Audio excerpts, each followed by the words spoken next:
That's your job. Fed up, too, with the corny jokes about the automobile. Like the Lara 500.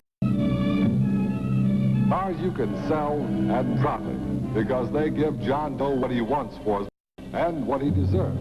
I'd like to show you why and prove it to you. See all this stuff? A table full of junk, doesn't it?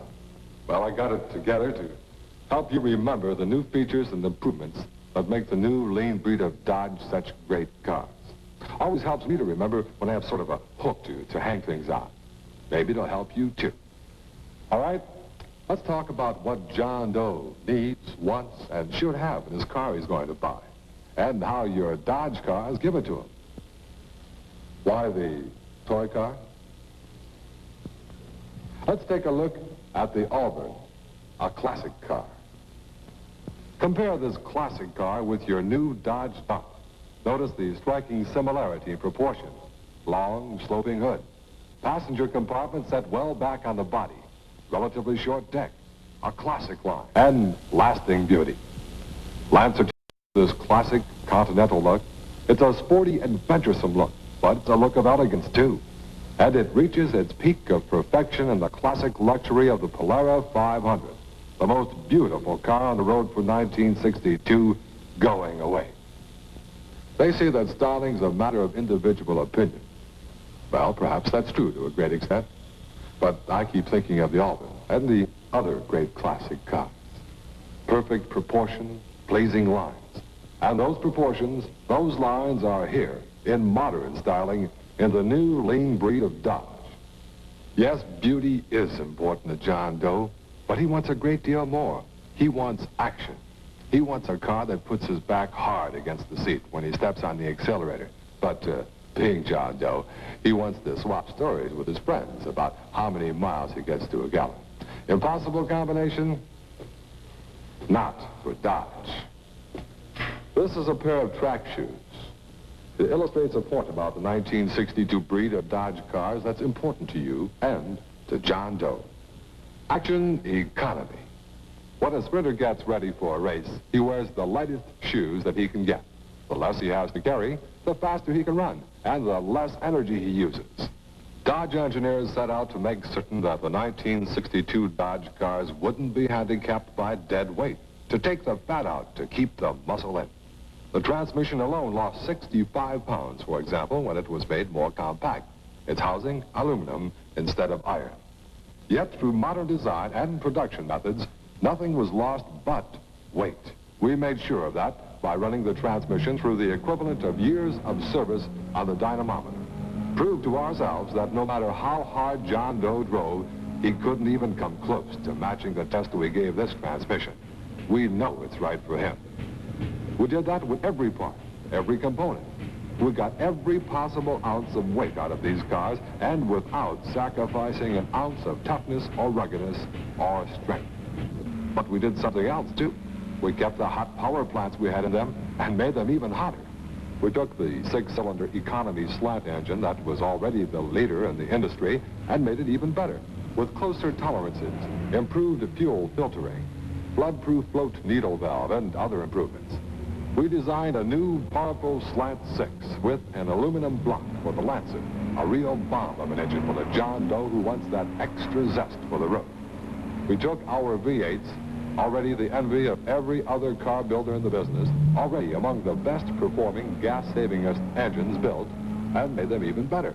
And then we put it all together, the fat gone, the muscles harder and stronger and better toned than ever, and ran it over 1,000,000 miles of electronic highways, up and down mountains, through sand and ice and mud, lazing along at 45, pushing the accelerator against the firewall, giving it 5 years of punishment in a matter of weeks, proving that this is, in very fact, the first of the action economy cars, proving that John Doe can have his cake and eat it.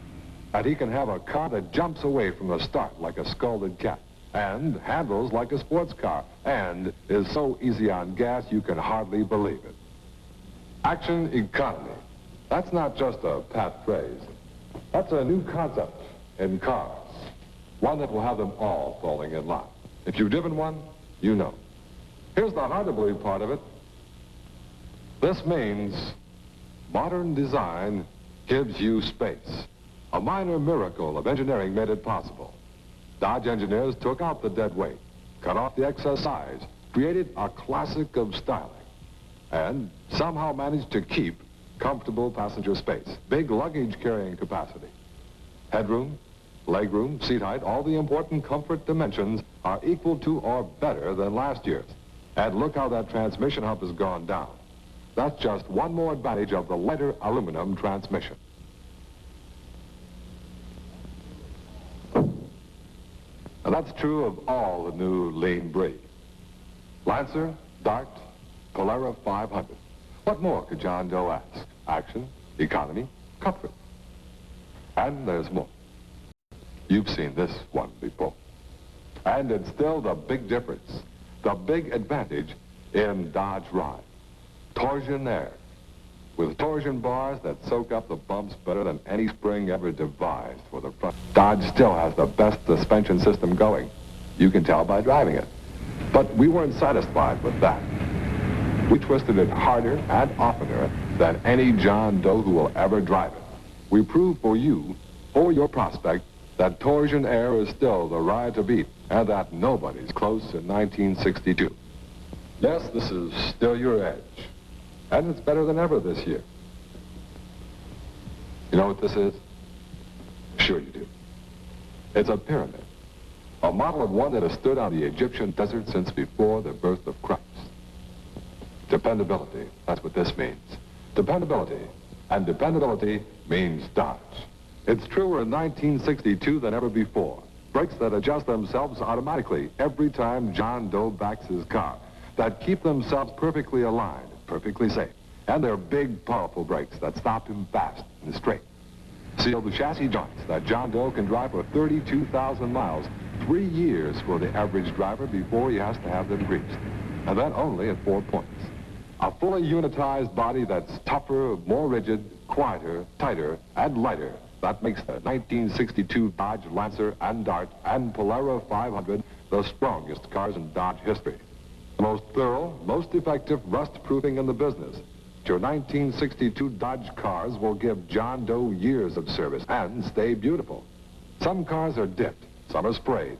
Dodge gets both in several separate steps that put rust protection in every crevice and crack of the unibody. And we've gone even further for the 1962 models. We've added the extra protection of galvanized steel and rocker panels. We've aluminized the muffler in the 62 Lancer to make it 2 to 3 times more resistant to rust than ever before. We developed a new high-speed starter that turns the engine fast and positively, even at a bone-chilling 20 degrees below zero. We've developed an axial blower for our heater that puts more air through the system with the car standing still than our competitors do at 30 miles an hour. We've given John Doe a car that will serve him faithfully, safely, beautifully for years, wherever he lives, however he drives. Dependability, Dodge dependability. I've shown you a few of the engineering advances that make this phrase more important, more real to you and your prospect than ever before. There are many more, as you'll see today. Well, these are the things you have to sell. Remember them. Use them. Count them off on your fingers, all 5. John Doe wants beauty. Dodge gives him classic style. John Doe wants action and economy. Dodge gives him both. And for the first time in the same car. John Doe wants comfortable space and convenient cargo capacity.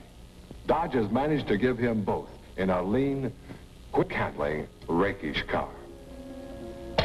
John Doe wants a smooth ride. Dodge gives him air, still the envy of the industry. John Doe wants dependability. Dodge means dependability. In 1962, more than ever before.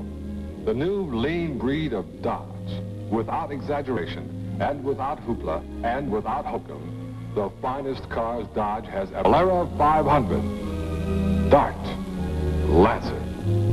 And now, Dodge salesmen, go out there and meet John Doe. Go out there and sell him. Sell him hard and with confidence and with pride.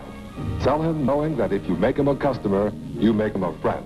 because you're selling him what he wants, what he needs, what he has a right to expect. You're selling him the best. Dodge.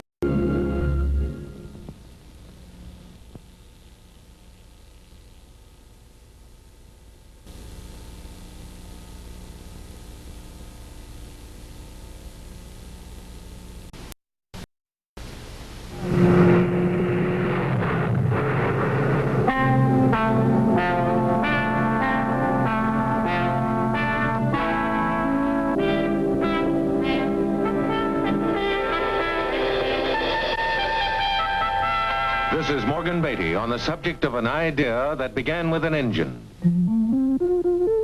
A 331 cubic inch Chrysler Firepower V8 with more horsepower than any other production engine. Initially, it powered a stately 1951 Chrysler passenger car with astonishingly good performance. Crazy. Racing people recognized it and put special versions under the hoods of many speedsters. They turned up at Le Mans and Bonneville and Watkins Glen. One set a new closed-track record at Chrysler's own proving grounds, where the high-bank curves make steering unnecessary up to 140 miles per hour. Chrysler engineers, as a matter of hobby, did a lot of thinking up and souping up, and the race addicts were happy. In the opinion of some race car addicts, that firepower engine redeemed the whole automotive industry. I'm Bob Roger, Chief Engineer for Chrysler and Imperial. As you know, car manufacturers aim to build the cars most people want to drive. The Chrysler we engineer for maximum silence, the softest possible ride, automatic, effortless performance. But race buffs want what you might call pure car. If you have ever ridden in a racer, or even heard one, you know it leaves a lot to be desired. It sounds like the end of the world, it rides like a rock, and it fits like a shoe a couple of sizes too small. It's unique, and it's exciting, and it's a basic automotive experience. We've deliberately engineered a lot of this out of American cars. But special versions of our firepower engine got Chrysler a name in racing at a time when quite a few people were developing a yen for this basic driving experience. Some were beginning to buy the little domesticated European racers called sports cars. They put up with discomfort and inconvenience and enormous service problems in order to get what you might call a driver's kind of car. It was a trend and an engineering challenge that was difficult to resist. We had the engine. Why not develop a car that would be a sports car in every important way, but still be a car that an American could live with? We went to work at this, and in early 1955, we released our first model, the Chrysler 300. 300 for horsepower. The grille of the first 300 was borrowed from the Imperial. The emblem was a racer's checkered flag, and the Firepower V8 had a full race camshaft and dual four-barrel carburetors. 300 horsepower that could deliver more than 135 miles per hour. That first 300 series took the NASCAR Grand National Stock Car Championship as well as the AAA Stock Car Championship. It burned up the sophisticated sand of Daytona Beach to win the NASCAR National Speed Trial Championship and the NASCAR National Women's Speed Championship.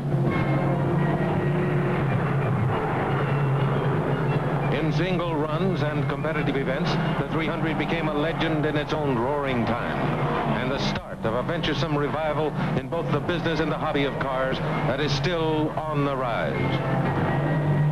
The 56 model enlarged the legend with more victories. There were minor changes of trim and major changes of horsepower.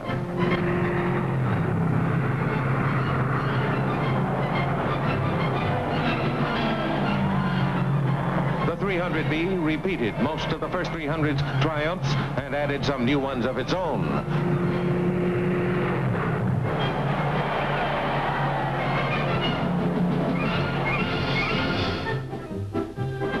The new 300C had a grille all its own, and the first dual headlights on a production automobile. The big air-cooled brakes were husky. The emblem was new. So was the sheet metal, but the basic 300 commodity was still record-smashing power.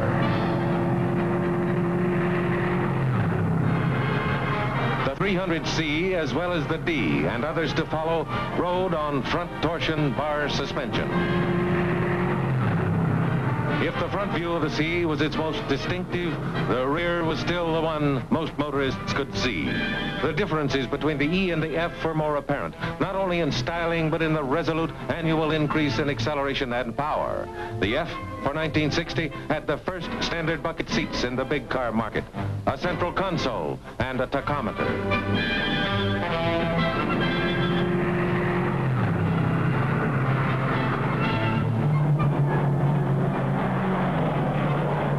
Daytona Sand, the 300F took the first 6 places in the 1960 Flying Mile event. It made the fastest run ever recorded by NASCAR for a production automobile. And soon the 300G came along to break all records except that one high-speed run. The 300 idea is the idea of a powerful, responsive, nimble automotive machine. Styling has never been the primary consideration. 300s have been Chryslers, often severely simplified and outside trim, and distinguished by grille and emblem and by their unique interiors.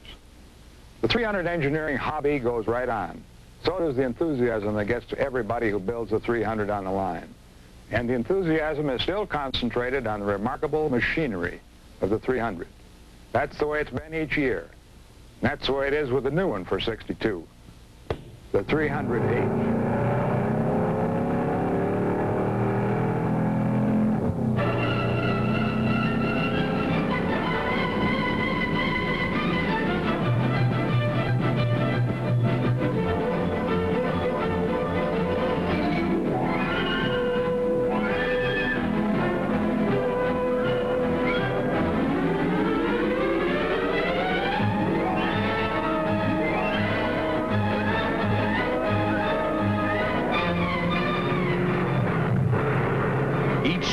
Of Chrysler's 300s has doubtless made a contribution to the company's engineering. But in the overall history of automobiles, every 300 that has thundered around the giant 5-mile oval at the Chrysler Proving Grounds has contributed substantially to the sociology of American motoring. Out of the 300 idea came the reawakening of a natural American interest in cars. Cars not simply to be luxurious transportation, but cars to be enjoyment in themselves. In the wake of the Pioneer 300, many more automakers have added genuine high-performance cars to their wares. An essential of the high-performance idea is safety. High-performance brakes must be exceptional.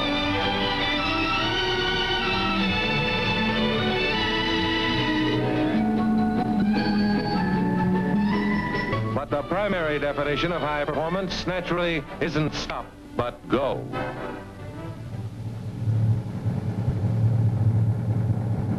Current model 300s can flare up to 60 miles per hour in less than 8.5 seconds.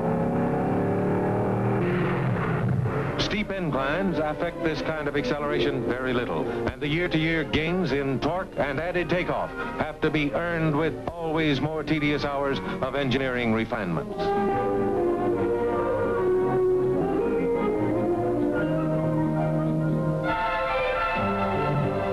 Riverside International Raceway, California, the 300H has already tasted competition victoriously.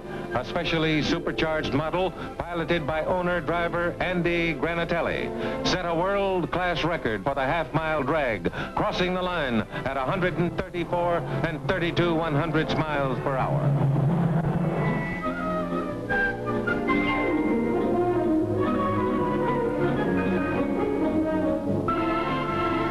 Post-war phenomenon of motorsports has grown to giant size. Millions of spectators, hundreds of thousands of participants.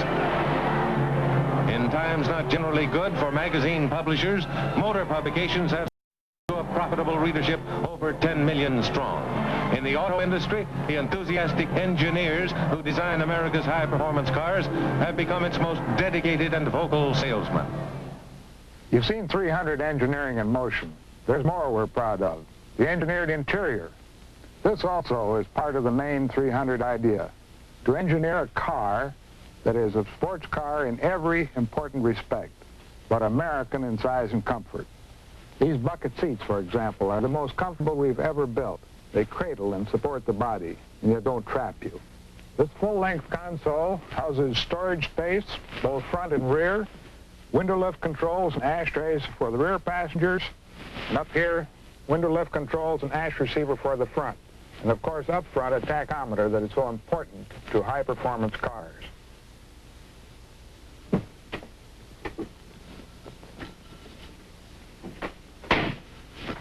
If you're interested, let's examine some of the features of the 300H's high-performance engine. And some of them are the private property of the 300H. High-performance engineering begins simply enough with getting the maximum air-fuel mixture into and out of the cylinders. So let's start with the air cleaners. We use two air cleaners, both much smaller than ordinary air cleaners. The filter, however, is still there. Most air cleaners have a big dead air space around the filter for silencing. By eliminating this silencing baffle, we speed up the flow of air, and incidentally, that produces part of the throaty sound of the sports car. Under the air cleaners are two carburetors, each with 4 barrels, one in effect for each cylinder. These feed into a special log-type manifold, which the cylinders draw the air-fuel mixture family style. Look at it from the front. The air cleaner, the carburetor, and the manifold give a fast, plentiful, nearly direct flow of air to the cylinders. To get the most air-fuel mixture from manifold to cylinder, you have to keep the intake valves open as long as possible. And that's what a racing camshaft does. When the long side of a cam pushes on the lifter, the valve opens. The long side of a race cam is fatter than that of an ordinary cam, so the valves stay open longer in each revolution that the camshaft makes. Okay, you drive.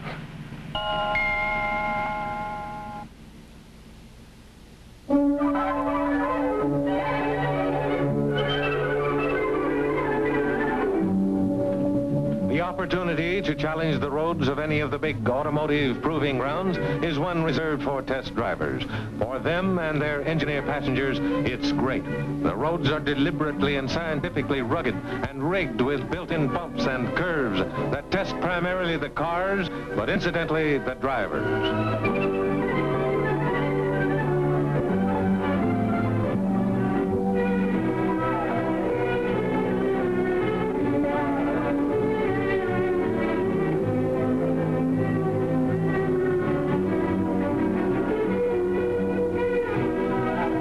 Ahead, a test car holding an assigned steady speed of 50 miles per hour. Power to pass quickly is one measure of high performance. Nimble, obedient acceleration and agile handling to put a car instantly where the driver wants it.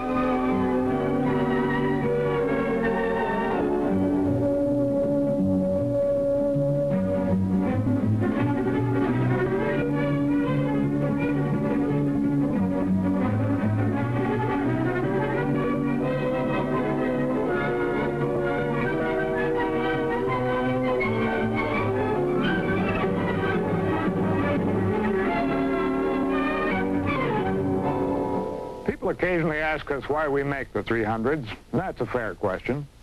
It's not a high-volume car, consequently, as a matter simply of business, not always a profitable car to build.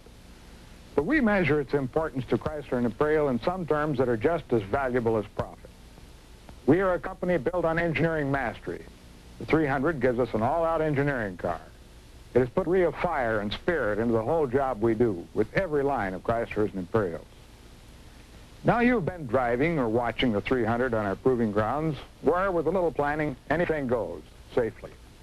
Most 300 owners, unless they participate in controlled sports car events, can seldom drive as rapidly or venturesomely as this. But maximum speed is not, for most people, the 300 idea. The potential of a true sports car is something you experience, you feel, whether you use it all or only a little. And that's the thrill and the payoff. And it's something no one realizes until he tries it. Put it this way. If you yourself are capable of lifting 150 pounds, it's a snap to lift 25 pounds. More fun, certainly, than lifting the whole 150. Something like that explains why it's fun to drive a 300, even at 25 miles per hour.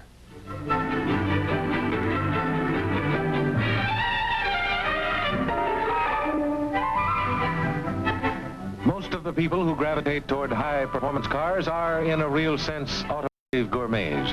They like precision machinery. They're knowledgeable about cars, and they're demanding about performance.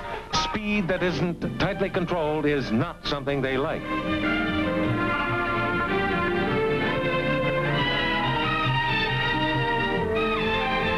The sports car man takes a drive in the country, not a ride. He enjoys a unique kind of identification with his car, with the whole business of motion and power. Power to stop, power to go, ready power, reserve power, that gets down to business with an economy of time and effort.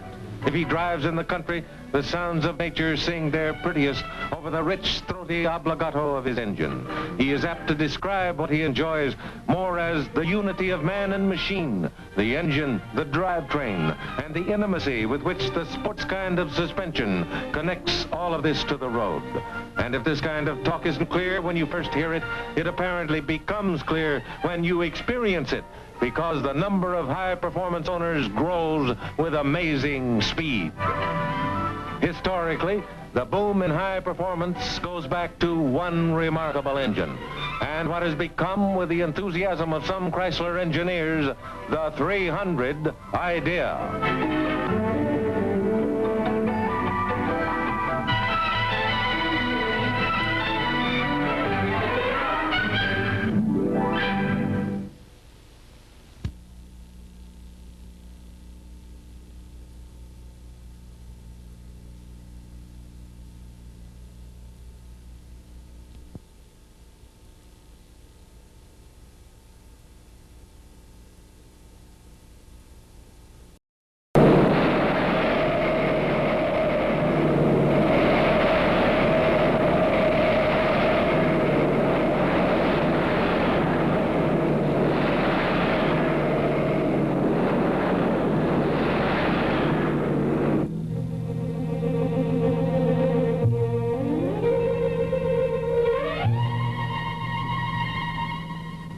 This is the Riverside International Motor Raceway, 60 miles east of Los Angeles and 6 miles southeast of Riverside in California's beautiful Moreno Valley. This is the scene every year of the Riverside Grand Prix racing event, where drivers from all over the world gather in international racing competition. Such famous names have raced here as Jack Brabham of England, Sterling Moss, Dan Gurney, Phil Hill, Roger Ward, and many others. They've all competed here. Stock cars, midgets, sprints, motorcycles, sports cars, and formula cars have taken part on this very track. With a main stretch of 1 mile and 2/10, over 6,300 feet, with deceptively treacherous S-curves and dangerous hairpins, this tough 3¼ mile course is truly a measure of automobile performance.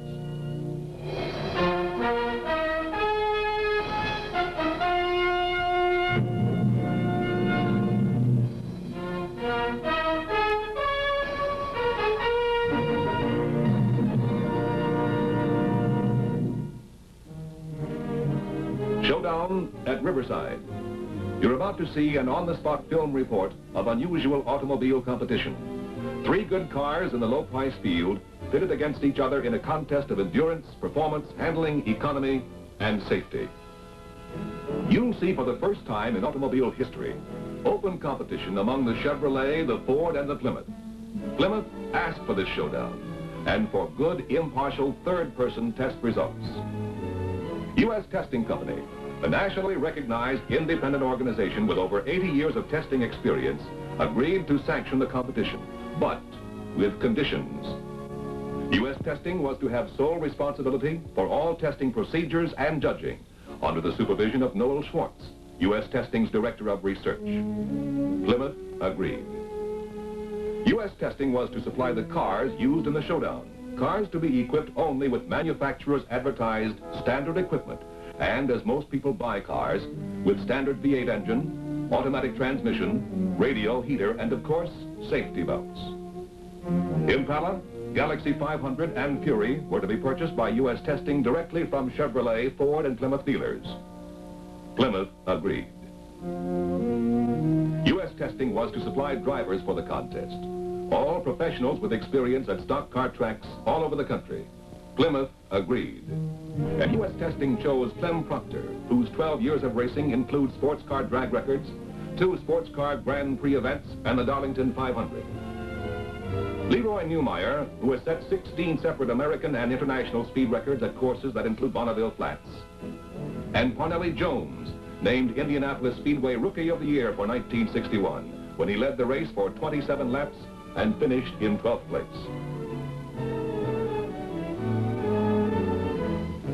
U.S. testing required that drivers be rotated for each event to rule out the human element and keep the showdown competitive car for car, to test cars and not drivers.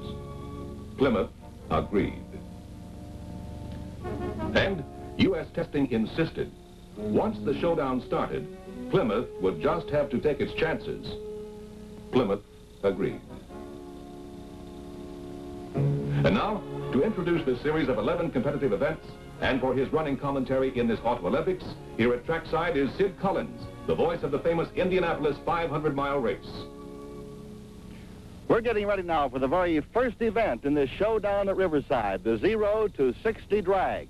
And any racing driver will tell you the 0 to 60 drag is the supreme test of acceleration. And we want to find out what these cars can really do. Now notice the lights. Each light is connected to the individual car, so you can see the vital moment when the car reaches 60 miles per hour. Parnelli, I think they're ready for you. Better get off to the starting line.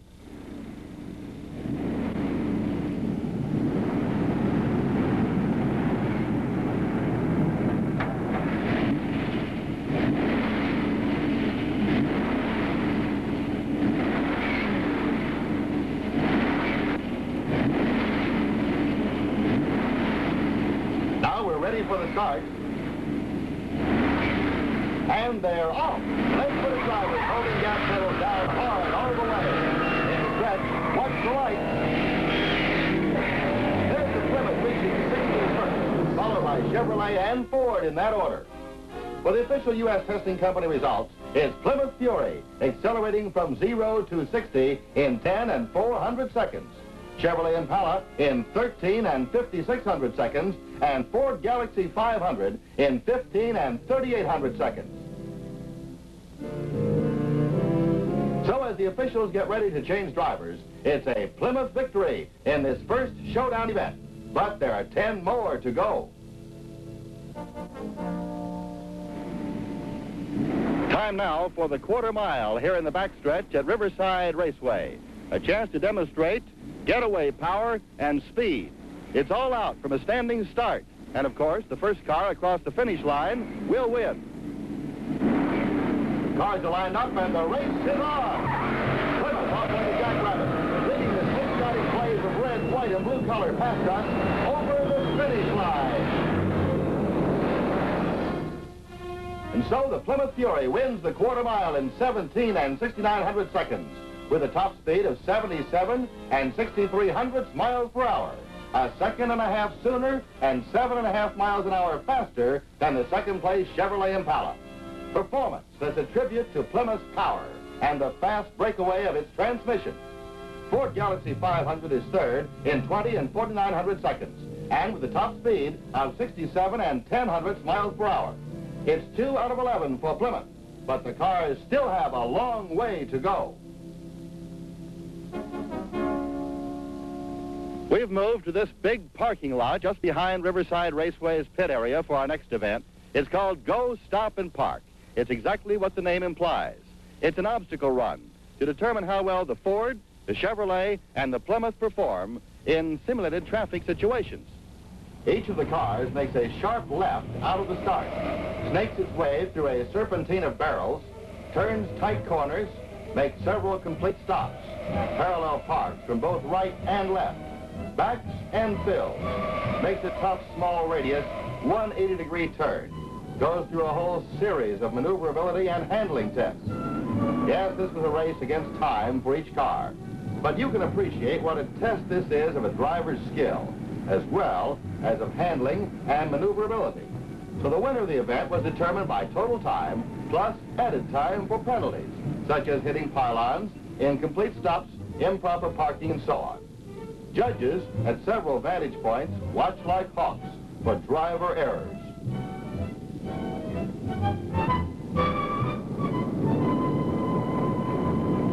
Back on the simulated highway once again for his stop and to go. Around the corner.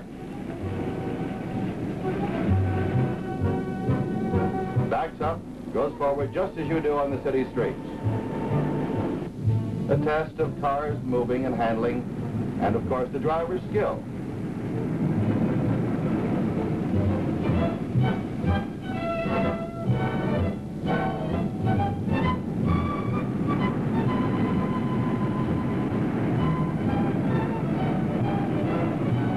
Threading the eye of a needle, much as you would have to do driving through your own garage doors. From what happened out here on this course, I'd say all three cars, Plymouth, Ford, and the Chevrolet, are very nearly equal. All three maneuvered and handled very well.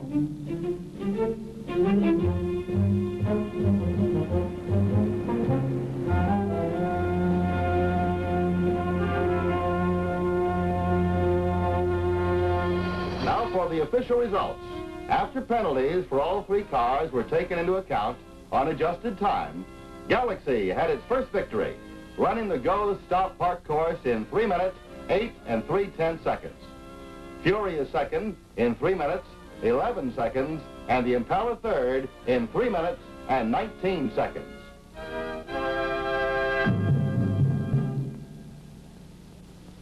Passing safety is a big factor with every Indianapolis Speedway driver, just as it is for every driver on every highway. In this highway passing test, each one of the three cars must pass the pace truck, which is going at a constant speed of 55 miles per hour. Now, they start the pass at this point on the track highway, at the signal of a judge inside the car. The car passing the truck and recovering in the shortest distance will win this event. The flag tip lands on the front of the pace truck allows a good safety margin, keeping the test cars from cutting too sharply back into their lane. And this carefully calibrated speedometer on the tailgate is used to eliminate normal variations in the individual car speedometers. And there goes the first contender, the white Chevrolet Impala. Pace truck and Impala pick up speed on the stretch. And there goes the Chevy, beginning its pass, leaving its track on the nearest white line, around the pace truck and back into the lane. The judges carefully measure from the first mark where the pass began to the second mark where the pass was completed. The winner of this event is the car with the shortest distance between marks.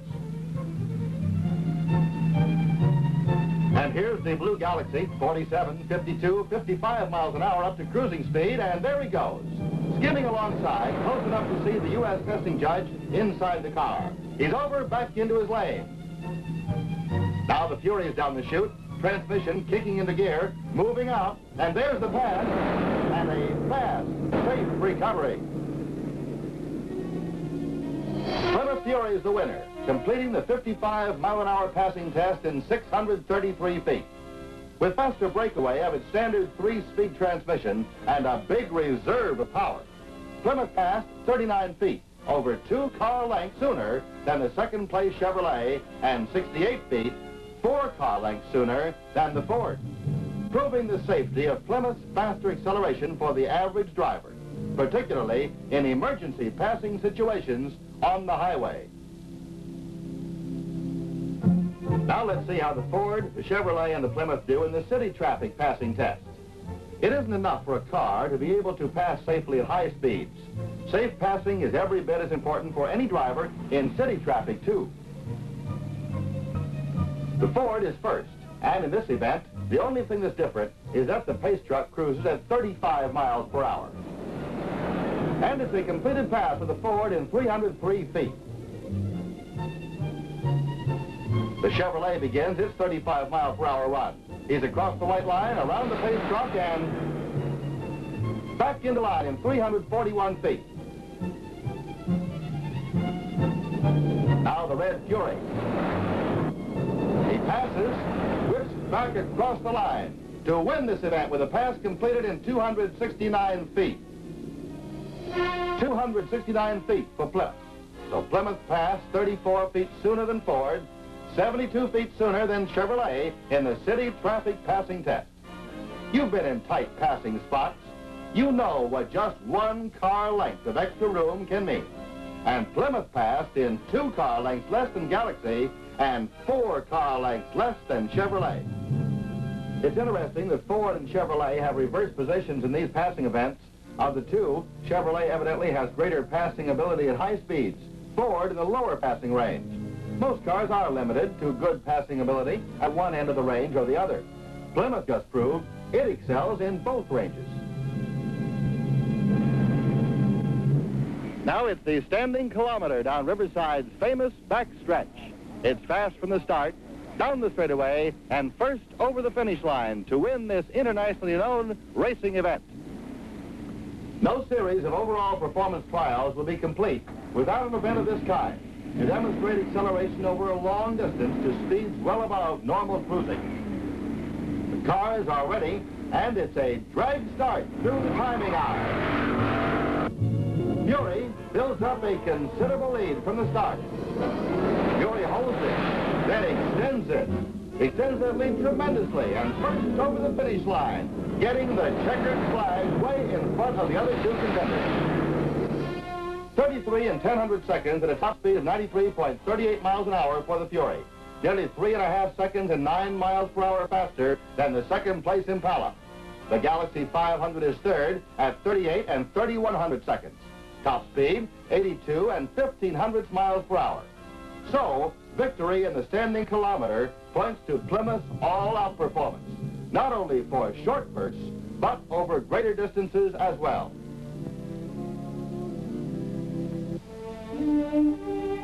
Here we're getting ready for the Riverside Economy Run. Attention to detail by U.S. Testing Company is exemplified here as typical of their care and preparation for every event at Riverside. Normal gas lines have been disconnected. Exactly 2 liters of regular grade gasoline are poured into a special fuel container under the hood of each car, so the gasoline is fed directly into the inlet side of the fuel pump. The cars will run only as long as the 2 liters hold out, and the car is finished at the first sputter of its engine. Coasting is not counted in this showdown event. Incidentally, regular gasoline was burned by the cars in all of the other showdown events too. And there's the start. Drivers were instructed to follow each other so that each car would cover the same ground. Ford takes the lead. Chevrolet is second, Plymouth last, as the 3 cars, each carrying a U.S. Testing Company judge, move out in Indian file. Now, this is not a conventional economy run that depends on constant speed operation. This is meant to be like the normal driving you and I do every day. In fact, U.S. testing requires that all 3 cars stay together, maintaining an average speed of 40 to 45 miles per hour. To do that on this track demands speeds that vary all the way from 25 to well over 60 miles an hour. At this point, the 3 cars have made over 2 complete circuits of this Riverside Raceway course, over 6 miles, as they move into their 3rd lap. There's the Chevy's flag poised as the engine sucks out the last few drops of gas. The flag drops and Chevy is through after 7 3/10 miles. 3/10 of a mile farther, Ford's flag drops. Ford is through. Plymouth keeps on going. You'll see how much farther in this continuous motion picture shot. The camera doesn't leave the Plymouth for a second. Plymouth is still going, and about 58 miles an hour, too.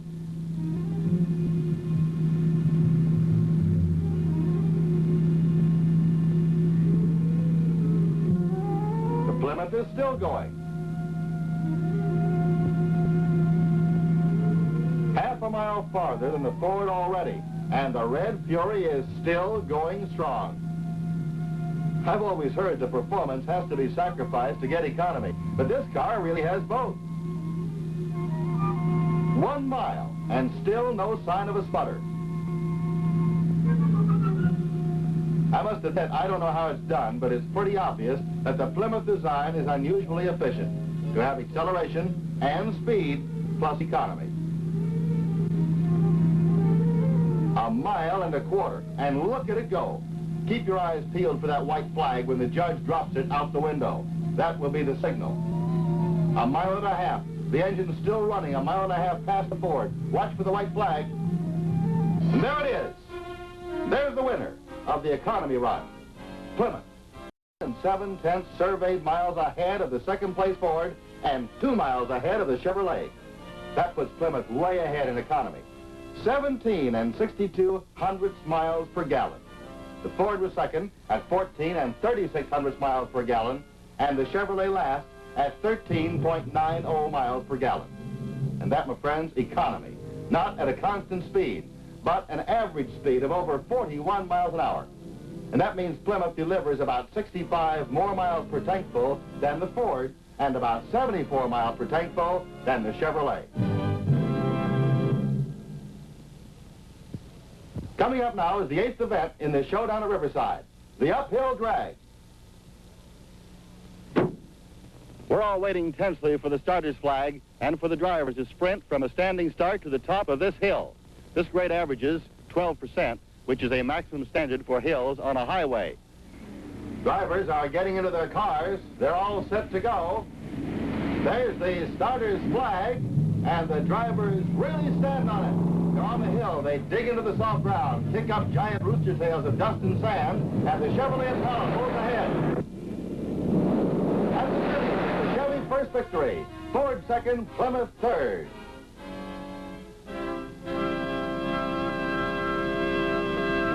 And now, while the cars take a turn of the track to pick up speed for the emergency stop event, here's what's going to happen. Each car will hit that stop line at 60 miles per hour when the drivers jam on their brakes, trying for a total stop in the shortest possible distance and a win in braking ability. And here comes the white Chevy. There's the line and the brake. And the Chevrolet screeches to a halt in 147 feet.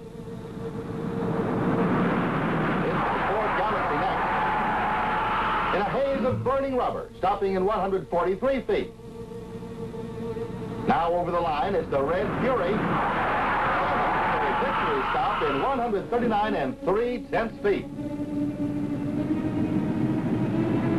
Without question, all three of these cars have good brakes. Yet Plymouth stopped 4 feet sooner than Ford, 8 feet sooner than Chevrolet. 4 feet may not look like much, but it's a matter of safety. On a city street or highway, as you well know, it could be the difference between a close call and a fatal accident. Coming up is the Riverside Classic, a sizzling circuit of this tough Riverside race course, where just recently, world champion race driver Jack Brabham received the checkered flag for his record average speed run of better than 94 miles per hour. Right now, the drivers are revving their engines, and they're underway. Galaxy off to a slow start, and it's Impala, Fury, and the Galaxy 500 picking up speed as they head into Riverside's dangerous #1 turn. Hard into the corners, the Fury, Impala, and the Galaxy. And with 3 miles still to go, it could be anybody's race. Every straightaway, every curve, every inch of this tricky Riverside course is a real challenge. And at these speeds, the raceway is harder on rubber, wheels, suspension, harder on the whole car than most any highway you could find.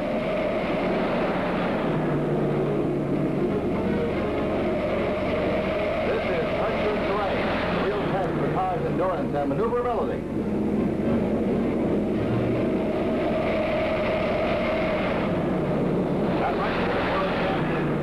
As I told you about a moment ago, on over 94 miles per hour, was made here in a Cooperville sports car, a car designed for this kind of racetrack.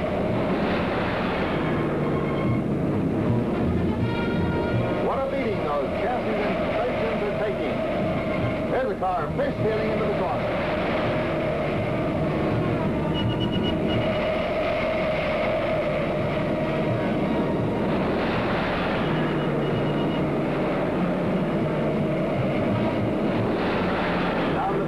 Plymouth streaks by 8 football fields over half a mile ahead of the Chevy and the Ford.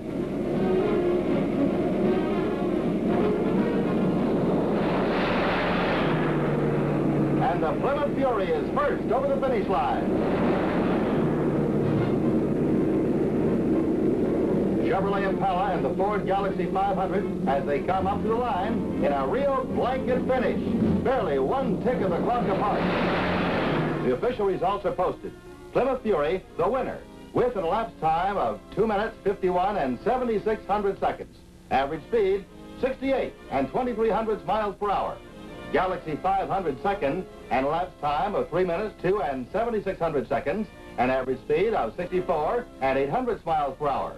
And the Chevrolet Impala third at 3 minutes, 3 and 70 seconds, an average speed of 63 and 3700 miles per hour. So it's a sizable Plymouth victory in a trial of the total car, of performance in every sense of its meaning, for sustained highway driving. After seeing their Fury's consistent championship performance, Plymouth asked for something unusual. Would U.S. testing supervise a contest between 2 Plymouths, 2 Fords, and 2 Chevrolets? U.S. testing agreed if its original conditions were met. So, this time is strictly a family affair here in sunny Southern California, with 3 sets of contenders vying for victory in the Riverside Relay. At the start, it's Valiant, Ford Fairlane 500, and Chevy 2, each with the biggest available engine, ready for the first leg of this relay. A lap and a half of the Riverside course. Then a fast change for the drivers into the waiting top-of-the-line test cars for another lap and a half to the finish line. The judges are ready. There's the flag, and there they go. All 3 cars pick up speed, leaving the finish line, down the stretch, and into the turn. Valiant leads down the long stretch, followed by Fairlane 500 and Chevy 2. At the end of the first lap, the 6-cylinder Valiant is far out in front. And there's almost as much spread between the Fairlane 500 V8 and the trailing 6-cylinder Chevy 2. Valiant's built up a good lead by coming out of the treacherous hairpin turns with fast acceleration. And so it's Valiant first at the changeover. The driver out of the Valiant into the Fury. He takes a moment to fasten his safety belt.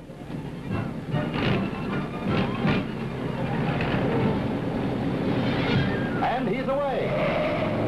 It's the Fairlane 500 to the Galaxy 500 change next. And then the Chevy 2 to the Impala.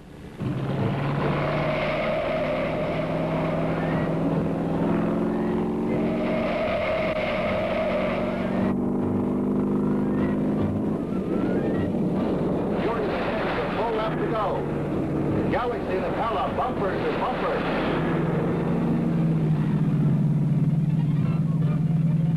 Down the backstretch, 3/4 of a mile to go. Fury has an unbeatable lead over the trailing Galaxy 500 and Chevrolet Impala. And this, too, is a continuous picture to show you exactly what happened at Riverside. Part of the reason for Fury's amazing lead is due to the margin built up by the Valiant in the first leg of this relay. I know race drivers mighty well, and in competition, it's very frustrating when you're running way back in a pack.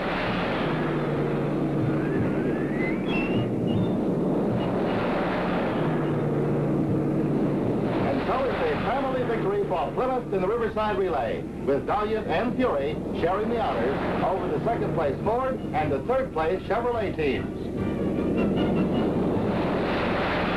And here are the final Riverside Relay results. Plymouth Fury and Valiant, the winners on elapsed time, 8 minutes, 58 and 1300 seconds. Ford Galaxy 500 and Fairlane 500, nearly half a minute behind for second place in 9 minutes, 25 and 7200 seconds. Chevrolet Impala and Chevy 2 in third place in 9 minutes, 31 and 9900 seconds. The official trials are over in this showdown at Riverside, but there's an unofficial one coming up. A trio of hot drivers behind the wheel, opening up these 3 cars in a grand finale that's a combination of everything you've seen so far, only more so. Over terrain that's so rough, the drivers had the mufflers removed to keep them from being ripped off the cars. The cross-country steeplechase is the payoff for this showdown at Riverside. It's the big event. It's a grueling, no-holds-barred trial of each car's endurance and performance, and it's run over one of the toughest courses I've ever seen, from drag start to flying finish. How would you like to drive on this course?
And Plymouth wins the steeplechase.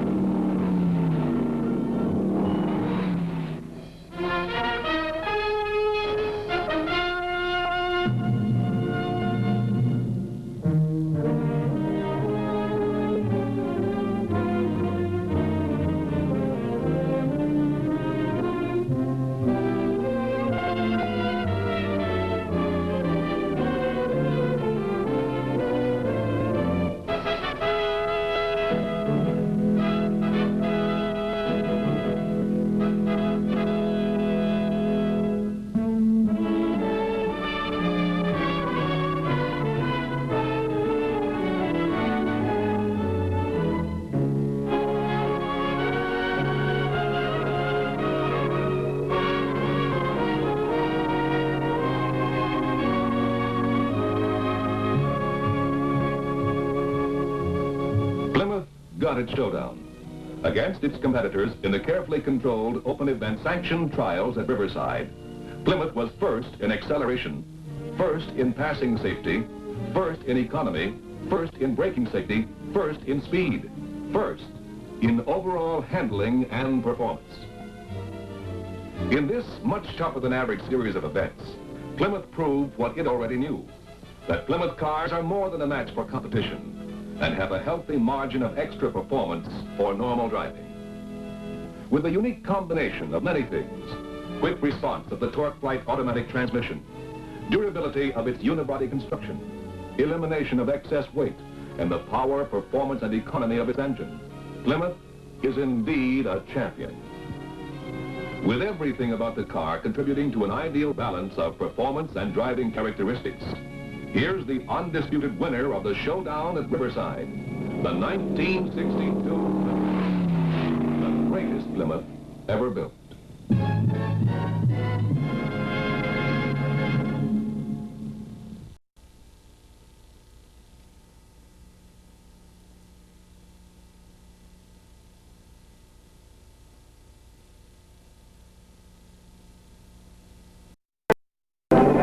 The science of the engineer, the art of the designer have never met in more distinguished combination than Imperial of 1962.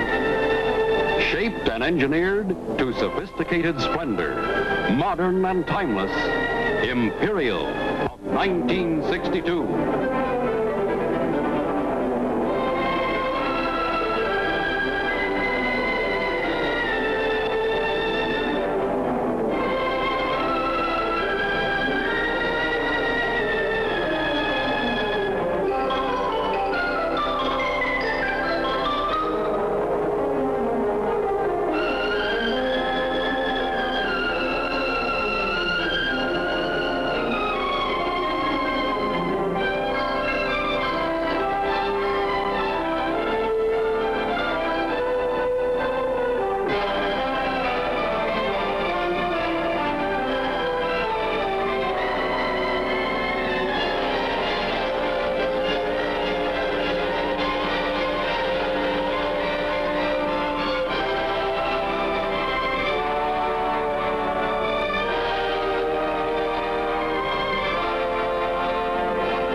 This is our finest Imperial, styled for elegance, styled for restrained good taste, styled for drama. New, fresh, but traditional. Imperial is a car any man will be proud to pamper.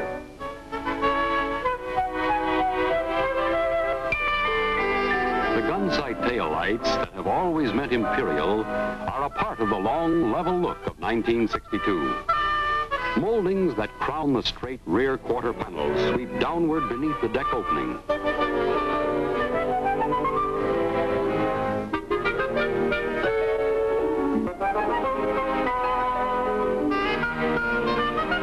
In fabrics, in subtle colors, in rich construction, inside Imperial is an experience in luxury no other car will match.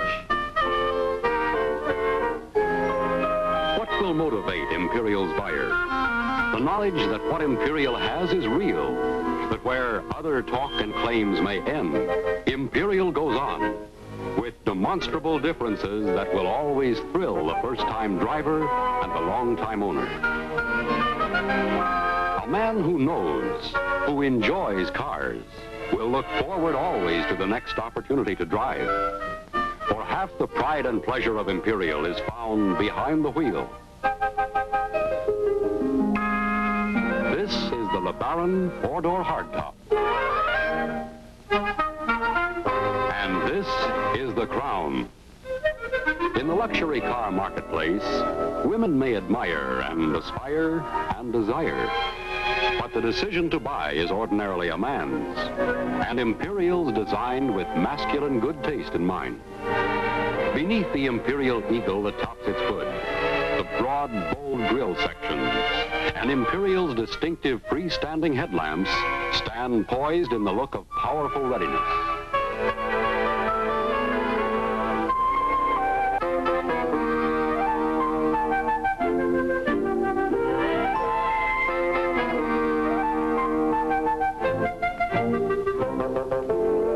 A man wants more than a look. In Imperial, he gets it.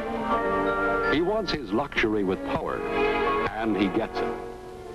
Imperial's 413 cubic inch V8 for 1962 is quieter, better cooled, smoother than any engine on the road. And it's packaged for 62 with new tough paint and metal plating that will keep its appearance as handsome as its performance. Why buy an Imperial? The list of reasons would be nearly endless. It's engineering, the ride, the power, the excitement of immaculate handling, the luxury inside, the dynamic, unmistakable good looks outside.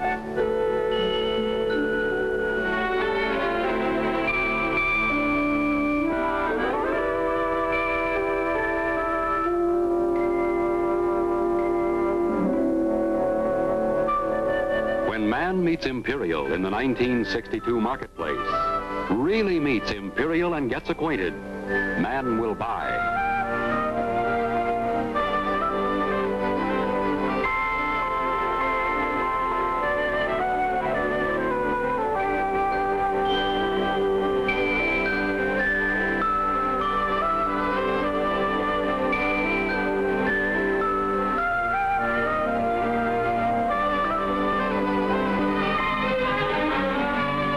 Imperial of 1962, gentlemen, is America's most carefully built car. You can say that over and over with pride and conviction for some very sound reasons.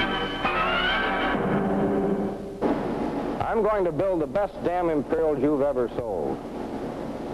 My name is Frank Bird, plant manager of the Jefferson Assembly Plant. We've brought Imperial Assembly over here for a number of very good reasons. We've wanted the Imperial body to have the proved advantages of the 7-dip and spray processing that every Chrysler unibody gets. Now it has them. We have wanted to be in a position to build and deliver Imperials to a schedule you will like. A schedule that is never possible on a low-volume operation. We can do this now. Every piece of special Imperial equipment that was in operation at Warren Avenue is in action here now, plus some new ones. The hurricane test that every Imperial gets blasts 200 gallons per minute at every car at a velocity of 35 miles per hour.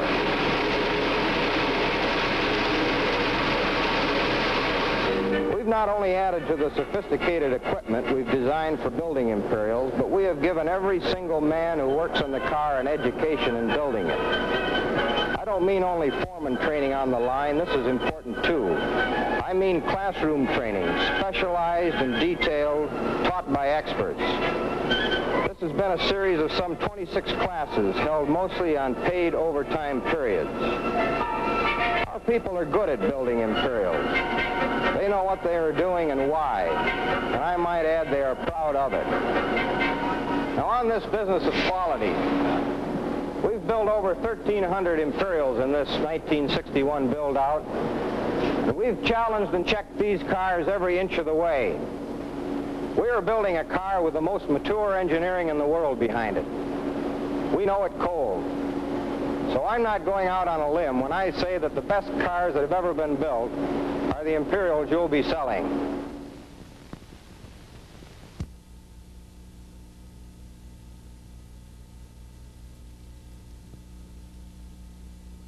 To witness the start of an historic coast-to-coast run of a modified 1962 Dodge, powered by a gas turbine engine. The test is another phase in the extensive evaluation of this engine by Chrysler to determine the feasibility of this type engine in passenger cars of the future.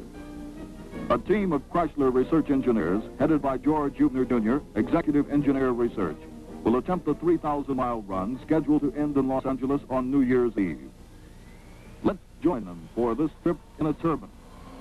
California, here we come.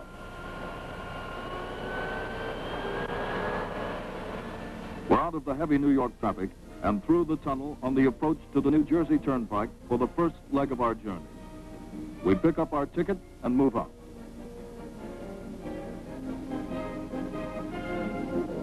It didn't take long to run into some bad weather, snow squalls in South Jersey.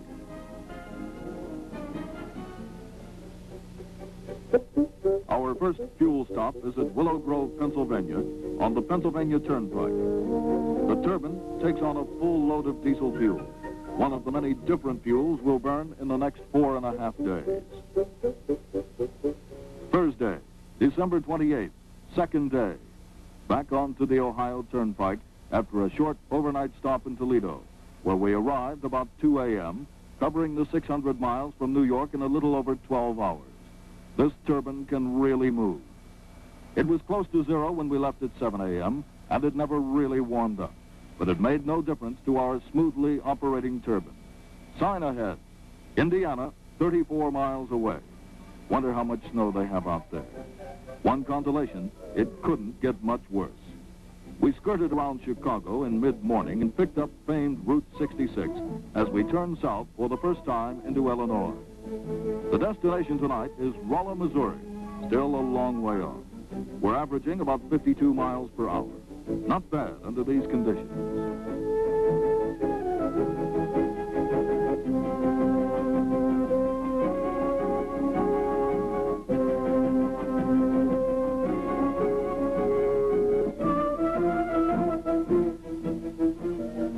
It didn't take long to gather a crowd of curious onlookers and questioners anywhere on the trip.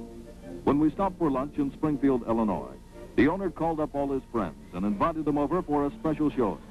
It wasn't what we'd planned, but we enjoyed the visit. The schedule was tight, so we had to take leave of our new friends.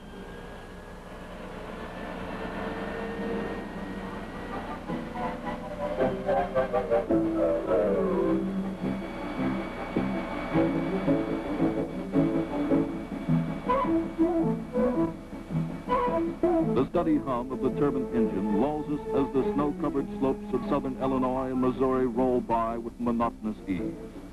Latest estimate indicates we'll be in Rolla about 9 p.m. And on we roll. Friday, December 29th, third day. In and out of Rolla, right on schedule. 607 miles covered from Toledo yesterday. We run south, out of Missouri and through Oklahoma, skirting Tulsa and Oklahoma City. Our reservations for tonight are in Shamrock, Texas, 588 miles away.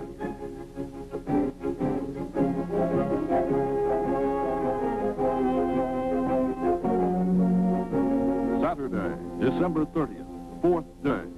A long weekend ahead for our Chrysler team as we begin to close in on our goal.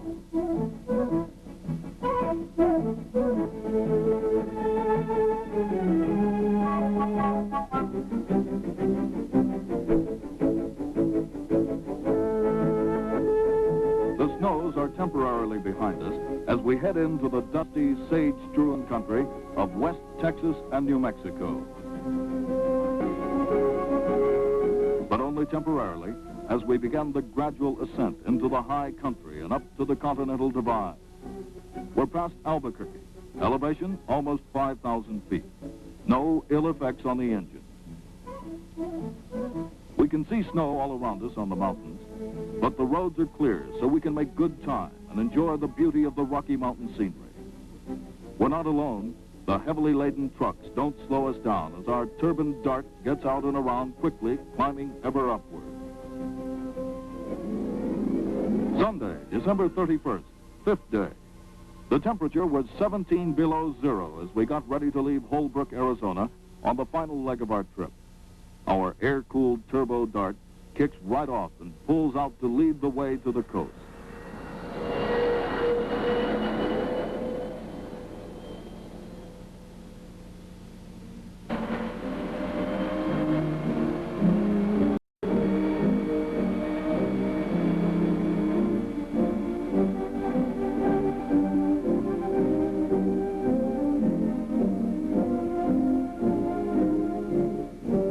Signs are a blur at 80 miles an hour.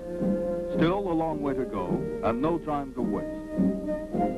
Flagstaff, Arizona. 500 miles to Los Angeles. A good place to spend New Year's Eve. Where did the snow go? Where did the mountains go? We're in California at last, streaking across the Mojave Desert. From 17 below this morning to 75 above this afternoon. Talk about your changing conditions. Can our turbine take it? It sure looks that way.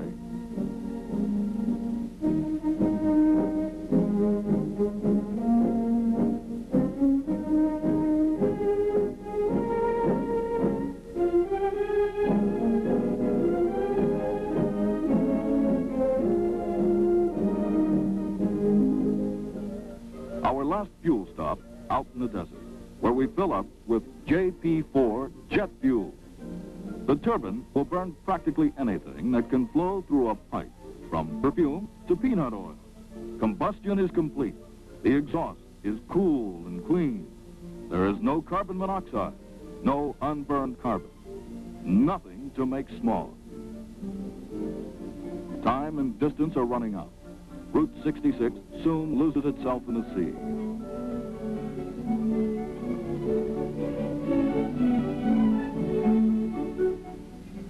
Los Angeles, the city of angels, end of the year, end of the day, end of an important trip for those of us with Chrysler Corporation.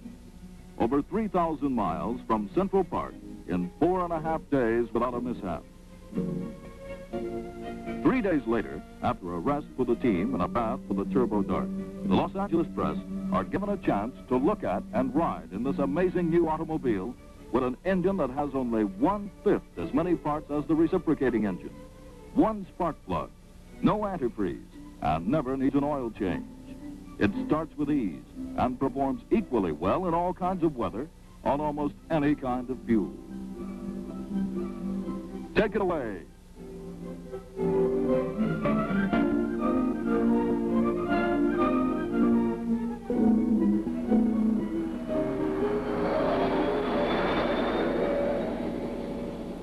And now, what of the future? And what does this mean to you? It means simply that Chrysler has licked many of the problems which had previously impeded gas turbine development. The success of the road test proves such an engine to be practical in a passenger car. It has been announced that Chrysler will build a limited number of these cars within the next 18 months for sale to selected motorists for additional testing under all sorts of conditions.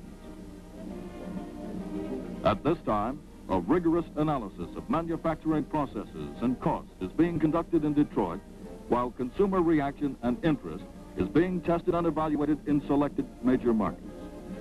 The turbine engine has moved out of the laboratory and onto the highway. Another step forward from the forward-looking Chrysler Corporation.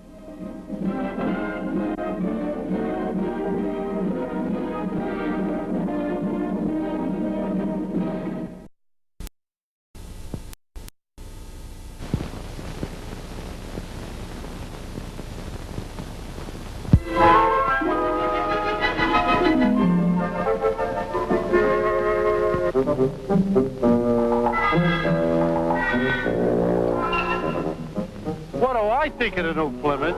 Are you kidding? That's what I think. They ought to be a law. The 62 Plymouth is downright unfair. Listen, I got customers that used to come in here 2 or 3 times a week to fill her up. Now I'm lucky if I see them once a week. Why? Because everybody's driving new Plymouth. That's why. I tell you, everybody's dollar conscious today. And that new Plymouth is really playing up to it.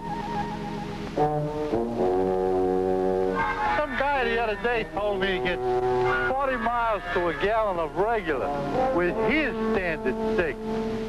So he's lying. Cut it in half, still ain't too bad. You know, it used to be you could count on automatic transmissions to really eat up the gas. Not Plymouth's new automatic. Oh, no. Makes more efficient use of the engine for maximum fuel economy. And that improved V8 engine cuts down on my oil sales, too. Its oil full capacity is down to 4 quarts. And also the improved crankcase ventilation and cylinder head oil drain. Ensures a cleaner running engine and a longer oil life. I used to have a nice little business cleaning and replacing points and spark plugs. Plymouth's new ignition system has ventilated contacts, reduced carbon buildup, so points last longer, stay cleaner. Same thing with spark plugs. Grease jobs? Not on your life. The 62 Plymouth's got seal lubrication fitting. 32,000 miles between lube jobs. How's that for a kick of the teeth? Get a load of that tow truck. Pay $10,000 to my friendly Dodge dealer for it. Haven't had a call all month. Everybody's driving Plymouth with that new reduction gear starting motor. Starts every time. No more fat tow bills. Now you'd think those engineers at Plymouth wouldn't begrudge a fella installing a few fuses. But what do?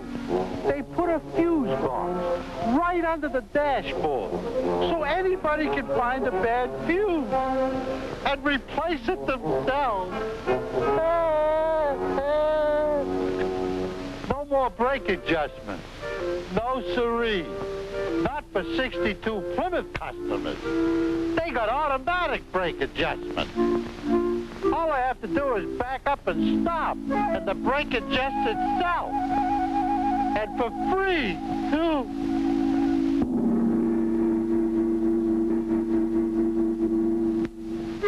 What's a fella gonna do in my business? Like they say in TV, if you can't beat 'em, join 'em. Everybody's doing it. Well, you don't think I'm gonna let my customers get the jump on me, do you? I like to save money, too. Besides, Plymouth's the talk of the town.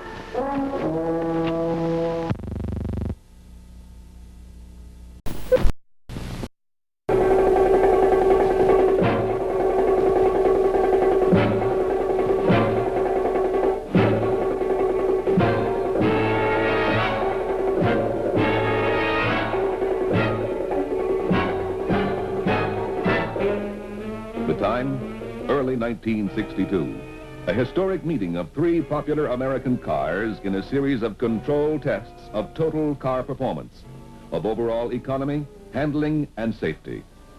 Plymouth wanted the showdown. Plymouth wanted the tests run with third-person impartiality.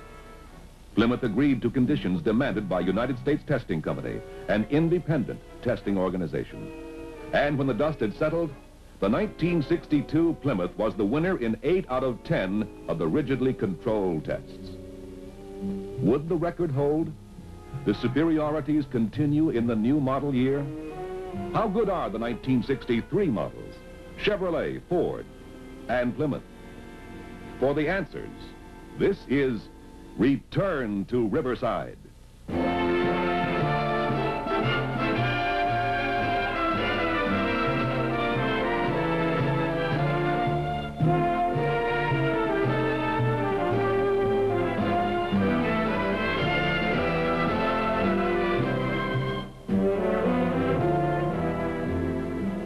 Riverside International Motor Raceway, nestled in Southern California's San Marino Valley.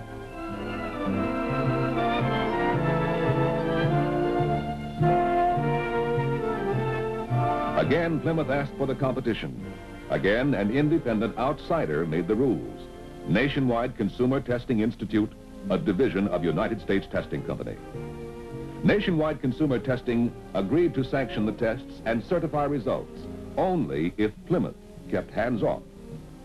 Although people from Plymouth were on hand as observers, again Plymouth agreed. The Testing Institute was to have sole responsibility for the competition, for all testing procedures and judging, under the direction of Noel Schwartz, Nationwide Consumer's Director of Research. The Testing Institute hired the drivers, all experienced professionals. Clem Proctor, who, beside his previous accomplishments, won 4 main stock car events in a row during his 1962 season. Leroy Newmeyer, whose experience includes stocks, midgets, sprints, and championship cars, and who was driven on every type of course, including Bonneville Flats. And Roger McCluskey, who took the lead in the 1962 Indianapolis 500 for several laps, and for most of the day ran among the leaders in the 500-mile classic.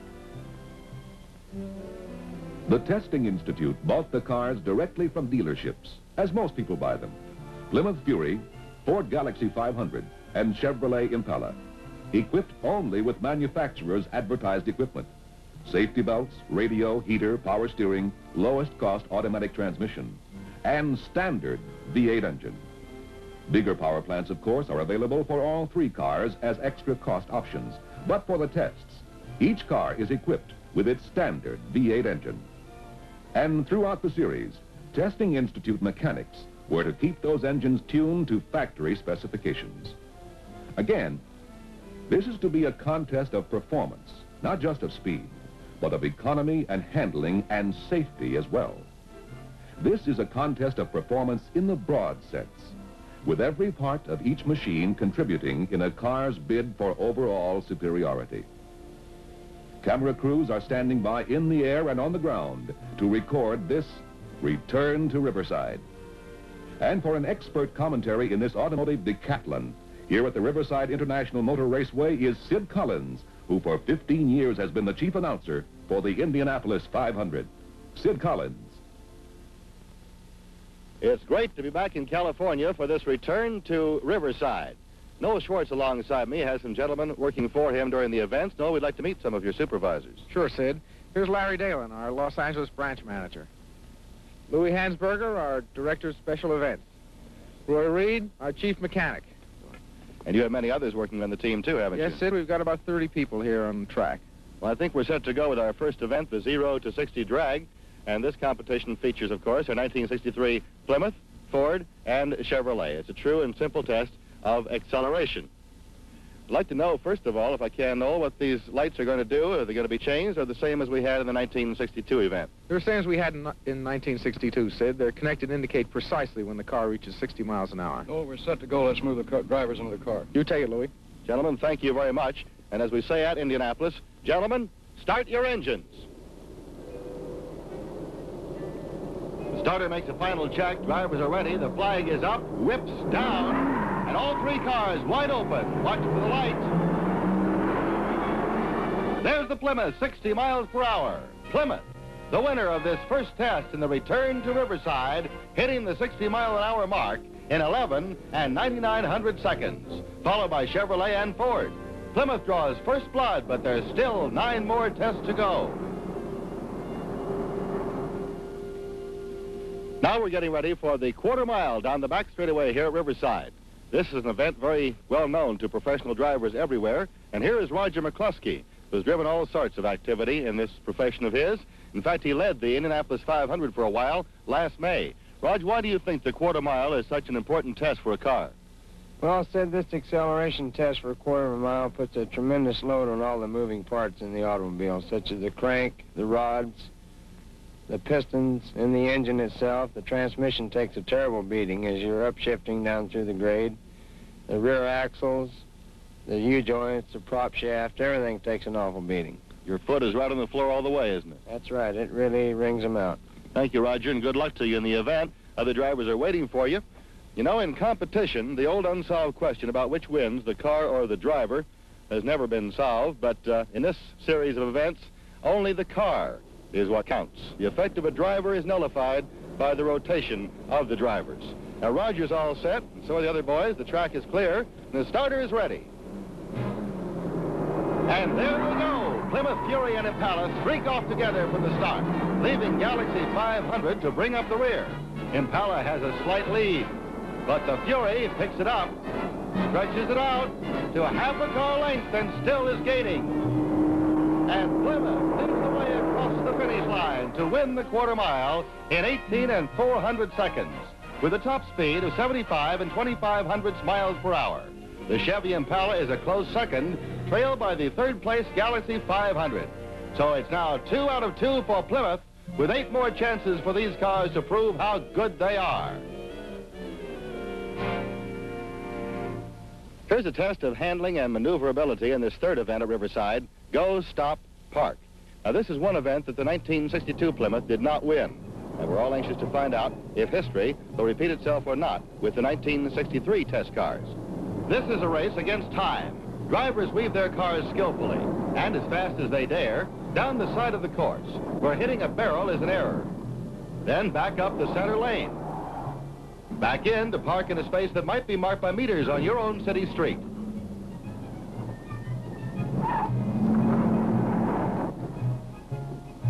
A sharp turn into a narrow lane, then back into what might be a garage. That pylon's a penalty. Out again, around, in a tight U-turn. And back down the center.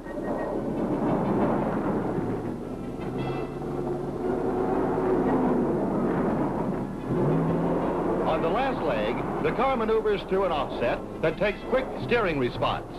And then it's back home, ending the Go, Stop, Park course between 2 parked cars. After penalties are figured, the official results read, Plymouth, the winner of this maneuverability and handling test, in 2 minutes and 32 seconds. And Galaxy 500 is next, beating the Chevrolet Impala for second place honors. So, beside acceleration, the Plymouth stands ahead in one more aspect of total car performance. One of the things that makes a modern car safe to drive is its ability to pass quickly in the city streets or on a country highway. We're going to see now how these 3 cars do in the Highway Passing Safety Test.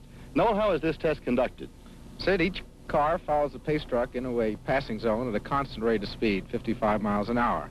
At a signal from the track, the car begins its pass, crosses the white line going out and the white line coming back in. The distance required to pass is measured by the points on the white line, in and out. Noel, isn't there a normal variation in the car's speedometers? How do you keep the speed constant? Yes, there is, Sid. The truck is fitted with a specially calibrated speedometer on the back of the truck, which is used by the driver of the passing car as his speedometer, and so that he knows when we're all going 55 miles an hour. What is the long pole for?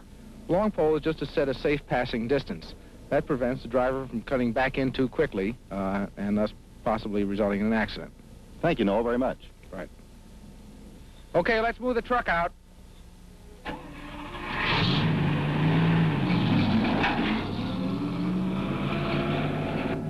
And here comes the Plymouth, the first to make its pass at 55 miles per hour. It's around the truck and snaps safely back into the lane.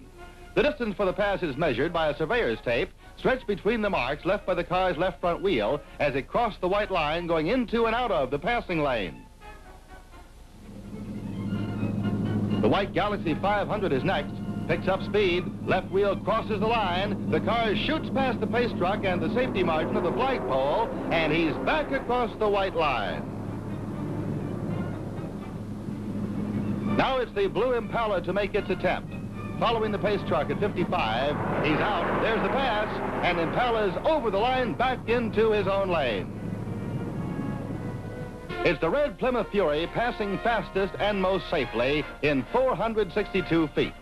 The Impala took 3 additional car lengths to complete its pass, and the Galaxy 500 needed 5 extra car lengths of space for a safe pass at highway speed. I know it's hard to realize what the Plymouth's shorter passing distance means, but imagine you're behind the wheel of this car as it approaches that truck on the highway ahead. You're in the Plymouth. You slip into the passing lane, and you're back into your own lane well ahead of the truck. Plenty of room to spare. Now you're driving the Chevrolet Impala. You move into the passing lane at exactly the same spot. It takes you longer to get your Impala past the imaginary car, and you swing back to safety, perhaps a little too close to the truck. This time, you're behind the Galaxy wheel to begin your pass. You get closer and closer. Your hands tighten on the steering wheel, and you squeak past much too late for comfort. Now the 5th event here at Riverside, the City Traffic Passing Safety Test. Now, this is the very same event you just saw, except this time, the cars pass the pace truck as it travels at 35 miles per hour.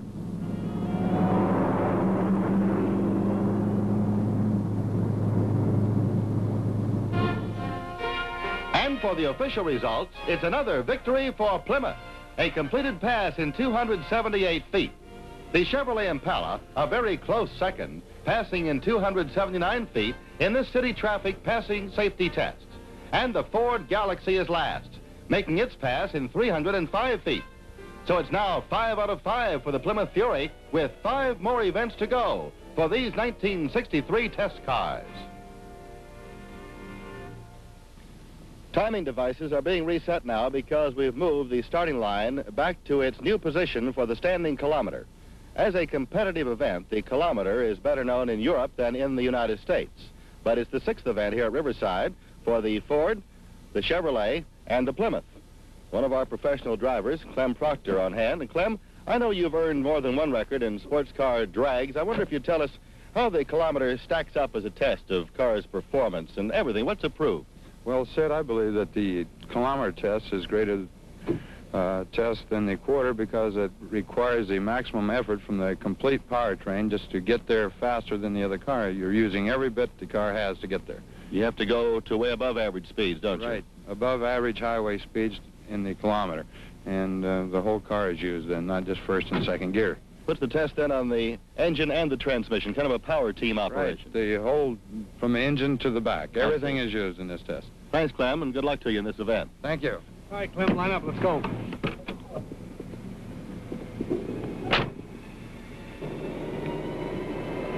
The start is waiting for Clem Proctor. Now the cars are in position. Drivers ready. The flag drops and the cars break through the timing eye in a blistering event that's hard on cars and drivers alike. White Galaxy 500 takes a quick lead, overtaken by Impala and Fury. And it's Impala ahead by half a length. Impala looks very good. But Fury's inching up, passing, and pulling out in front. Plymouth a full car length ahead of Chevrolet. And it's Plymouth first over the finish line. Plymouth, winner of the standing kilometer in 33 and 4300 seconds, reaching a top speed of 93 and 1900 miles per hour. Chevrolet Impala takes second, the white Ford Galaxy 500 last, as the 1963 Plymouth chalks up another victory in this return to Riverside. Now it's event number 7 coming up in this second annual series of competitive tests at Riverside, California, the Riverside Economy Run. You know, people buy automobiles for a number of different reasons. Lots of folks feel that economy is the one most important factor. We're anxious to see how well these cars will do and actually how they compare. Let's talk with Roy Reed, the Testing Institute's chief mechanic. Roy, I understand you've unhooked the fuel lines for this particular test. Is that right? That's right, at the fuel pump, and the carburetors and pumps have been run dry. And the only gas they get is right from the bottle here on the car itself? That's right. How much gas are you pouring, Roy? 2 liters. 2 liters equivalent in gallons to what? Slightly over a half gallon. That's the same as we had in the 1962 test cars, isn't it? That's correct. And the car will go until they run out of fuel and the engine goes dead, correct? Mm-hmm. Is this some special souped-up fuel you have in the bottles? Oh, no, this is regular gasoline, and all cars and all events are out of the same pump. Not a premium, it's a standard regular mixture. Standard regular gas. Well, thank you very, very much, Roy. We'll be watching. In fact, we'll be riding right along in this car to observe it on a drop-by-drop basis. Whenever you're ready over there, Larry.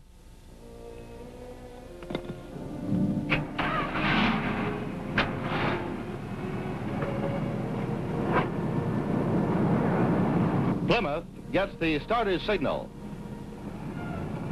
Ford follows in second place. Impala takes the anchor spot as this red, white, and blue convoy moves out in single file. The 3 cars increase speed slowly to cruising and head into turn number 1. If top performance means a sacrifice in economy, considering how all 3 cars have done in the test events up until now, the Ford Galaxy 500 might well have the edge over both of its competitors, over both of the other contenders for victory in gasoline economy. That, of course, remains to be seen, and we're very anxious to see what's going to happen next. Bear in mind, this is not like any of the economy runs you hear about. As it was with the 1962 cars out here on the Riverside track, this test is deliberately run at a normal highway clip. The drivers are required to circle this Riverside course to average 45 miles an hour. To do that on this course demands speeds that vary all the way from 30 on some curves to well over 60 miles an hour on the straightaways. We've finished 2 full laps of this Riverside Raceway now, but all cars are still going strong, Plymouth, Ford, and the Chevrolet. Speedometer readings drop as the cars snake around turn number 8. Out of the turn, Plymouth, Ford, and Chevrolet head into the backstretch, picking up speed to keep the average. And there's the first flag, the green one, carried by the judge in the Galaxy's back seat. Galaxy's gas bottle is empty. The engine is running only on gas left in its carburetor. The flag drops and the white Ford Galaxy 500 is out of the Riverside economy run. Plymouth and Chevrolet is still very much in it as they leave the Ford behind.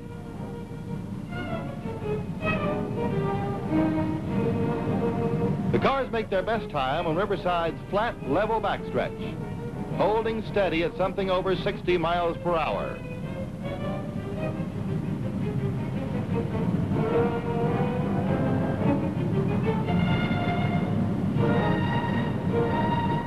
There's the bridge, and we're not quite a third of the way down this long 1 2/10 mile straightaway.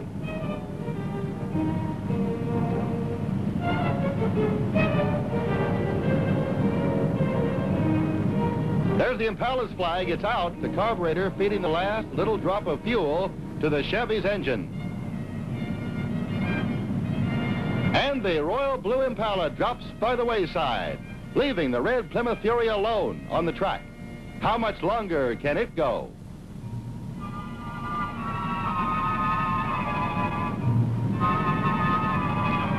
Barely an inch of gas still showing, but Plymouth holds its pace. Already half a mile beyond the stranded Chevrolet and still traveling.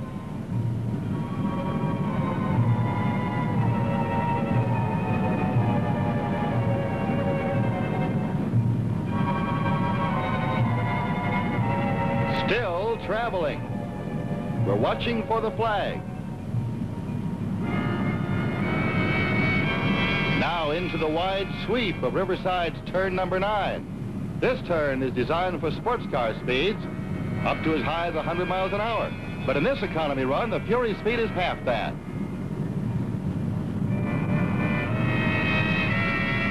Still no sign of a sputter, 3/4 of a mile beyond the Impala.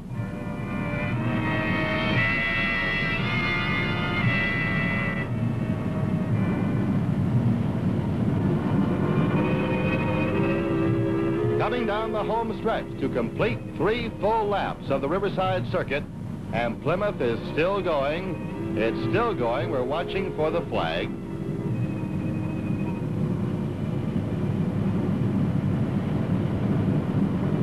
And there's the Plymouth flag, poised as the last remaining gasoline is sucked into the engine.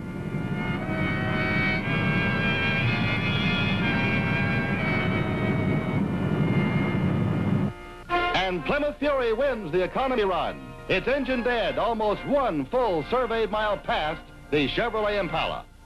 Plymouth, the economy champ, delivering 18 77/100 miles per gallon on regular grade gasoline. And that's true economy, my friends. An average speed of over 45 miles per hour. Chevrolet is second, Ford last. Plymouth, delivering about 35 more miles per tank full than Chevrolet, about 52 more miles per tank full than the Ford. Plymouth takes the honors in this all-important 7th test at California's Riverside International Motor Raceway.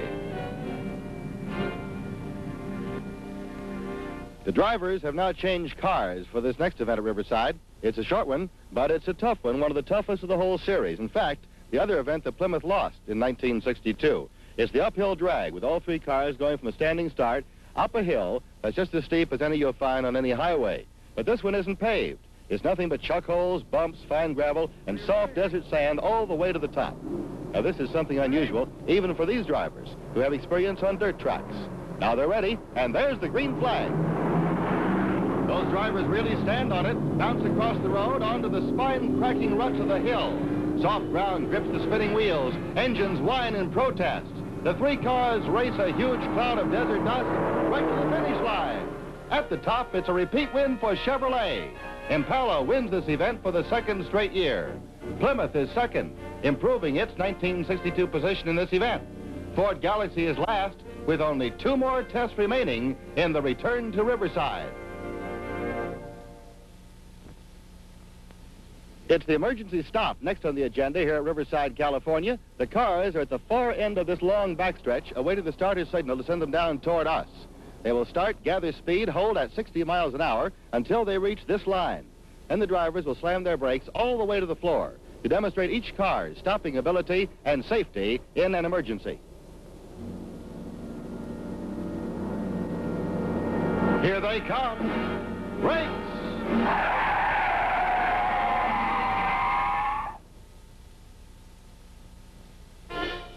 And Ford's the winner, making its emergency stop in the shortest distance, 120 feet.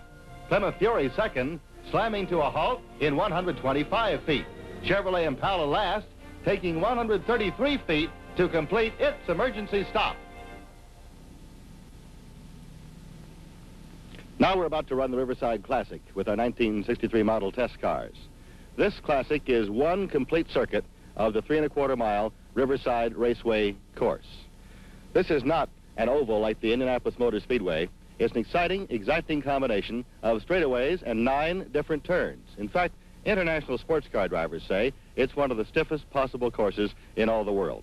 And here's Leroy Neumeier. Leroy, how many times have you driven this track?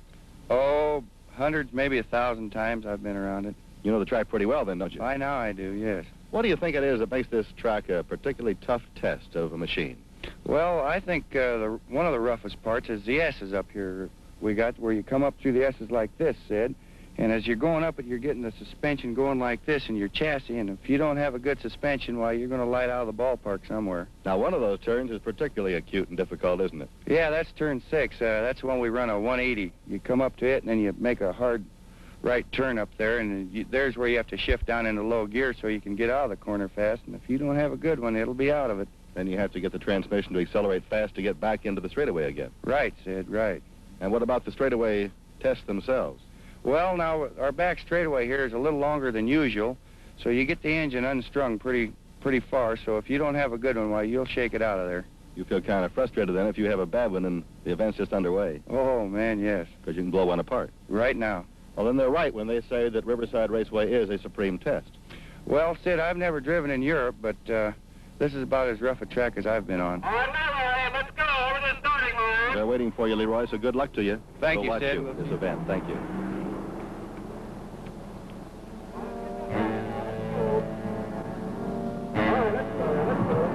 Clem Proctor and Roger McCluskey are in their cars, waiting as Leroy puts on his helmet. Safety insurance for all of these drivers.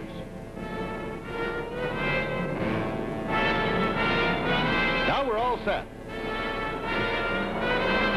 Starter's flag whips down, and it's Plymouth off like a bullet. Impala pulling ahead of Galaxy. Into turn number 1, suddenly it's a contest between the Fury and the Impala. Fury gaining ground as the cars go into the treacherous S's Leroy Neumeier told us about a moment ago. The cars follow the groove left by many laps of oil and rubber on the racetrack.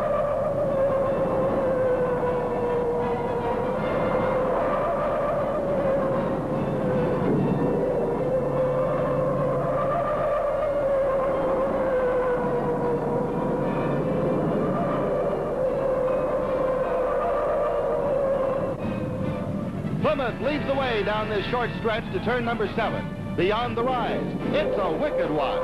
Wheels are caught what drivers call a roller coaster ride. Plymouth fishtailing, drifting out of the turn. Chevrolet and Ford trying desperately to catch up.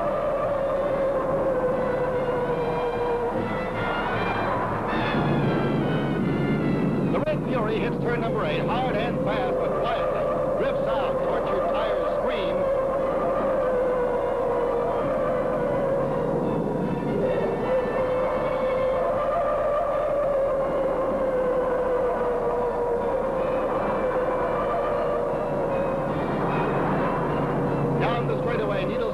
toward 120 miles an hour. Plymouth zips past. Chevy next. Ford brings up the rear, 250 yards behind. All three cars downshift into the final. Plymouth Fury, Chevrolet Impala heel hard over to take this tricky bank. And there's the Ford Galaxy. It's Plymouth Fury out in front, streaking toward the finish line. And there's the checkered flag. Plymouth, winner of the Riverside Classic by a healthy margin. Chevrolet second, and coming up for third place, a very game Ford Galaxy 500. And Plymouth wins the Riverside Classic in 2 minutes, 51 and 7400 seconds. An average speed of 68 and 2400 miles per hour. Plymouth earns its 8th victory in the final event in this set of 10 competitive tests.